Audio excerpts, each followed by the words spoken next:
400 साल पुरानी मस्जिद में अजान का सिस्टम कैसे होता था कि यहाँ पे जब स्पीकर्स नहीं थे, इस पूरी मस्जिद में लोगों को अजान कैसे सुनाई दी थी। तो पुराने ज़माने के इंजीनियर्स ने क्या टेक्निक की है, सोच से बात 400 से 500 साल पुराने इंजीनियर्स ने क्या किया। ये जो पत्थर है, अगर इसके ऊपर ठहरेंगे, इसके ऊपर बिल्कुल ये गुंबद है, ये गुंबद डबल शेप में, इसमें इको आती है और जैसे यहाँ से आप आवाज़ देते हैं ये ऑटोमेटिकली ये गूंजती है आवाज़।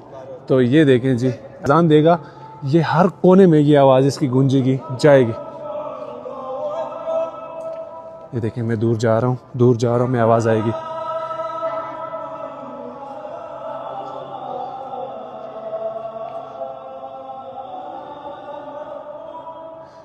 ये इस कोने तक, इस मस्जिद के इस कोने तक इसकी आवाज़ आ रही है। ये देखें, लड़के की तकरीबन 60-70 मीटर की दूरी है। माशाल्लाह, सुभान अल्लाह, खूबसूरत आवाज़ है।